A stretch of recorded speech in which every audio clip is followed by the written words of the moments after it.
From beatings that require a trip to the hospital, You lazy wine-loving bisexual! to rodeo-style Stan Smith and Peter Griffin are clearly both absolute scumbags to their families, but who's more? These are the questions I'd like to ask myself. Today, I'm comparing all these jerks have put their families through to find out. Each dad will get 1 point every time they hit a family member, so let the battle of the world fathers commence. First up, Peter. I don't think there will ever be a more iconic Family Guy episode than Dial Meg for Murder. You know the one. It's when Meg gets out of prison and beats the frackin' frick out of Peter. My house now.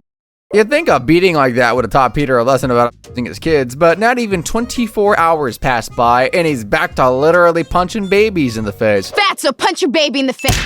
I did good, Meg. How is Stewie even alive at this point? Like, babies can literally die from being shaken, but somehow this little dude has survived being punched by a 500-pound hog, getting ran over,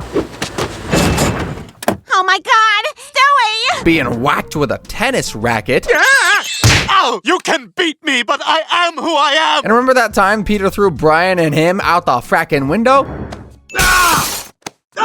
Catching herpes from Brian should have been the worst thing that happened to baby Stewie in the episode Herpy the Love Sore, but unfortunately, Peter had stolen a whip he found in Quagmire's mail. Hey, Dad, that's a cool whip. I thought you couldn't understand me! Speaking of whips, let's check out the American Dad episode, The Missing Kink. Steve gets spanked by his father for ruining his suit. Now go to your room! I do not approve of your methods! Yes, we're counting spanking. After his crying son runs away, clutching his butt cheek, Stan also spanks his wife Francine, but he won't get a point for that one because she enjoys it too much. Desperate to satisfy the kink she's just unearthed, Francine volunteers to take all of Steve's spankings on his behalf from now on. She frames her kid for a bunch of stuff, but comes clean after Stan catches her throwing a bike through the window. Being a devout Christian who hasn't done anything else but the position for the last 20 years, Stan obviously doesn't take kindly to Francine's spanking fetish. Thou who tricketh thine husband shall be banished to the depths of hell! That's not in the Bible. Let me see that. While Stan is far from even average intelligence, he's not as dumb as Peter. The episode Hurricane showed us just how moronic the guy can be, though, and he came pretty darn close to dethroning Mr. Griffin as the dumbest cartoon character in history. Hurricane Flozell has just broke the Langley Falls seawall. Now, it would be a good time to evacuate, but Stan thinks he can save the family by tipping the house upside down and almost drowning Haley and Jeff. Francine, Roger, and Steve save them by fashioning a rope out of curtains, but it breaks before anyone can climb back up. Luckily, Stan has more Einstein-level ideas up his sleeve, like opening the frackin' window. Okay, that window it is. Thank you, Haley. Dad was wrong! While his loved ones battle a shark, Stan sulks in the kitchen feeling embarrassed about all the dumb ideas he's had today. But after a little pep talk from Klaus, he's determined to save the family. No more dumbass ideas. This time, he's gonna make the right call. I let the bear in to kill the shark! You're working in tandem! Honestly, let's give this Dad of the Year a point for setting a frackin' grizzly on his own son. The Smiths now have to fend off two dangerous animals. Poor Roger's already lost his girlfriend, his sweatshirt, and all his wigs in this storm, so almost getting cremated by Stan really was just the cherry on top of a perfect day. I'll make the right call. I'm gonna electrocute him! Francine yells at her husband to get help and to stop coming up with ideas that almost get everyone killed. Who the hell does she think she is telling the crisis expert what to do in a crisis? Stan's idea is way better. I'll harpoon the bear, and the bear blood will distract the shark, and we can escape! After saying sorry for harpooning his own wife, Stan steps outside to see how badly the storm-damaged Langley Falls is, but now he's in the middle of nowhere with brand new neighbors. I don't even know where the hell I am. A black and a white talking as if it's normal! Peter, what are you doing? You know me! Stan, have you? So when's the divorce happening? Stan rarely pays attention to his kids. Haley's smart enough to know that's a good thing, but Steve is desperate for his dad's attention. In the episode Every Which Way But Lose, scrawny Steve joins the football team just so Stan will come and watch him play. While the plan was to impress his old man and get a well-deserved pat on the back, the kid ends up getting assaulted instead. Are we having a father-son moment? We were. You ruined it by mentioning it. Splinter! Stan's abuse doesn't go unnoticed, and he's hired as the new football coach. Steve ruined the moment again, though. I'll coach my boys' team. You called me your boy! Quit ruining moments. It takes less than 24 hours for Coach Stan to call his kid a loser to his face and swiftly cut him from the team without a second thought. Roger finds Steve bawling his eyes out, and the two of them team up and vow to make Stan cry like a little baby. He's a tough guy, nobody's ever seen him cry before, so this puny little bitch slap really wasn't gonna do jack, was it? Take that, sir! Behold, a grown man weeping like... Yeah, Roger kinda deserved that one, didn't he? Moving on to the episode next of Pin, the news announces that a teenage boy has been found guilty of murdering his father. Francine blames the death on his dad, not spending enough time with his kid, and as Stan spends almost zero time with his own son, begins to worry that he'll turn on him one day. That's it. We're hanging out. If you're gonna kill anyone in this family, it's gonna be only Francine. Why don't talk back to your father? Steve and his dad share some quality father-son bonding time, like flying kites, getting their nipples pierced, and playing basketball. Stan realizes his son has a knack for bowling and gets him to Langley Lanes pronto. He goes on to win the father-son tournament, and Stan is so proud he actually hugs his son. Good things always come to an end, though, and Stan becomes so resentful of Steve's bowling career that he grabs a knife, and, well, this clip is pretty self-explanatory, really. The fact that that's not even the worst thing Stan has done to Steve is just insane. Both Stan and Peter have talented kids. Meg's an Olympic skier who's been training since she had a different voice actor. Where you going? Are you kidding? The Olympic qualifiers are today. I'm competing. Why is this the first we're hearing about this? It's not. And Steve, well, he just sings like a little angel. Baby, come back. Any kind of fool could see there was something in everything about you. Yeah. In the episode Country Club, the teen is selected to sing the national anthem of the Langley Falls Veterans Day celebration. Stan thinks the performance will be soulless and empty if Steve doesn't experience war firsthand, so he sends his 14-year-old son to a hardcore Vietnam War reenactment. And it's so realistic, the kid literally comes home with shell shock. Say, can you see? I can't see them. They're in the trees. Steve, snap out of it. Stan definitely deserves a point for psychologically abusing his son, so let's add one. Being mentally 12 years old, wait, that's too high. 5. Peter loves playing games, and the more annoying they are to other people, the better, really. In the episode Chap Stewie, Stewie is pumped to watch the season finale of his favorite TV show, The Cadwalladers of Essex. Now, if you think Downtown Abbey is gripping stuff, trust me, you're gonna love this. I would like to learn to bathe myself. Everything I've ever heard is vexing. Oh, this is the fastest moving episode I've ever seen! Stewie's happier than that time he thought he killed Lois. Something I should have done a very long time ago. Fast forward a bit, and Peter completely ruins his night by playing Unga Bunga, a game where two idiots run at each other with mattresses. Chris, look, Mom's naked! Where? You creep. I used to think the worst thing Stan ever did to Haley was trying to kill her. More on that later. But after the episode The Mural of the Story, now I'm not so sure. Stan wants to restore the vandalized Langley Falls mural and does the job himself despite having zero artistic talent. At the grand unveiling, his work looks like something a class of first graders produced, but rather than admitting that he just sucks, he lets Haley take all the blame. Dad, stand up for me! Tell them I didn't do it! The whole town turns against her, and now she can't even leave the house without getting pelted with ice cream. Instead of coming clean, though, Stan decides to perform a DIY facial reconstructive surgery on his daughter so she can get on with her life, and most importantly, nobody will ever find out he's responsible for the terrible mural. After knocking Haley unconscious and taking her down to his basement of horrors, Dr. Stan performs a non-consensual surgery and botches it even more than his pathetic artwork. How hard can it be? Let's start by reshaping the old eyes. Yep. Oh, eyeballs bulge in just a bit. No problem. Just need to even it out. Okay, that one really came out. Might as well really get in there with a scalpel then, and there goes the face. That's okay, gotta get worse before it gets better. Stan felt very guilty about turning his daughter into a hideous monster and apologized by creating a mural in her honor. That alone would make you think he's a better father than Peter Griffin, but that's not what the scores are saying. Right now, Stan's got 12 points for abuse. Peter's only got 10. And to me, it feels like I've been talking about Stan way more than Peter, and for Peter to only be trailing behind by 2 says a lot in my opinion. But we got more cases of abuse to go. Who knows which jackass will come out on top? There's nothing more precious in this world than a baby's laughter, and nothing makes Stewie laugh more than seeing Lois in agonizing pain. In the episode The Courtship of Stewie's Father, Lois asks Peter to spend more time with Stewie. Taking him to a strip club and leaving him in a boiling hot car definitely wasn't what she had in mind. There's no better place for a father and son to get to know each other than a ball game. Where is Stewie?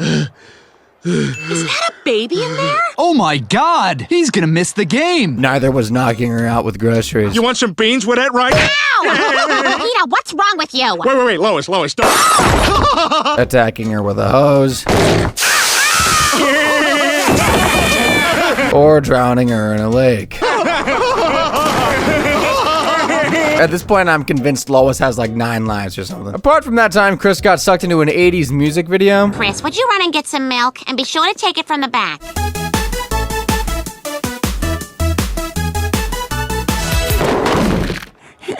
And Peter got lost. Didn't you get lost in a grocery store last week? Are you okay? Nothing crazy ever really happens at the Quahog grocery store. The same can't be said for the Red State grocery in Langley Falls, because a woman was literally crushed to death by shopping carts in the episode, not particularly desperate housewives. Francine is kind enough to adopt the dead lady's orphan dog, and Fussy is just the cutest little doggy in town. At first, Stan is way too insecure about his masculinity to let Francine keep her furry friend. This is Fussy. No way, Francine. We're Smiths, and Smiths have manly dogs. This dog couldn't be any more effeminate, even if it had 20... But after learning that Fussy likes to bite Roger's butt, he falls in love with the new pup instantly. Stan wants the best for his fur baby and blows through all of Roger's food budget buying dog treats. The alien eats them and starts smelling like bacon. Now Fussy can't resist licking him. Stan becomes so jealous that his baby's in love with Roger now and sheds a little tear. A cult of murdering housewives is currently trying to kill Francine. This super protective husband is well aware of that, but rushes straight to the pet store right when she's counting on him the most. The worker tells Stan he can make Fussy love him again by establishing himself as the alpha, but I don't think this is what really he meant. I'm the alpha male.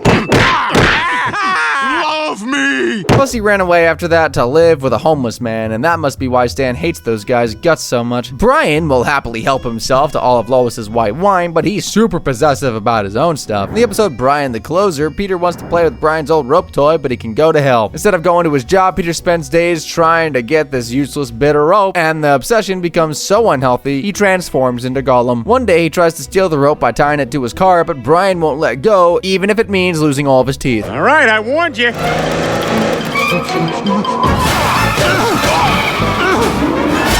Does anybody else think Brian kind of looks like Jesse now? I always felt bad for that dog. I bet he's seen some dark stuff. Meg bears the brunt of Peter's abuse for simply existing, but that doesn't mean Chris is safe from the father of Fury. In the episode Finders Keepers, everyone in Quahog is trying to find real buried treasure, and Chris and Meg turn against their own parents, knowing Peter will never share the gold if he finds it. They race to Block Island on a jet ski, but the rest of the town has already beaten them there. It looks like everybody's gonna be walking away empty-handed though. I mean, what kind of scumbag is actually gonna dig up a dead kid's grave just for a few gold coins? Oh, I know. The same a-hole who thinks it's totally okay to give his own son a black eye. The treasure's in the casket. Come on, Meg, let's get it. One thing that separates Stan from Peter is that he isn't a lazy slob who spends his free time sitting on his fat ass watching TV. Dude literally climbed Mount Kilimanjaro in the episode Old Stan in the Mountain. Steve and Haley barely made it back down alive though. Stan is up to his usual antics, being a total jerk, this time to an old man holding up the line at a camping store. The only thing this geezer's gonna climb into is a lukewarm bath his Filipino nurse drew for him. He'll yell at her for making it too hot, but she knows it's just right. Stan messed with the wrong person that day, and his douchebaggery gets him hissed. The next morning, he wakes up as a wrinkly, frail 75-year-old man in need of a hearing aid. Stan believes the only way to break the curse is to climb Mount Kilimanjaro, but the journey goes a little haywire when he starts to believe Haley and Stan are plotting to kill him. We should kill him.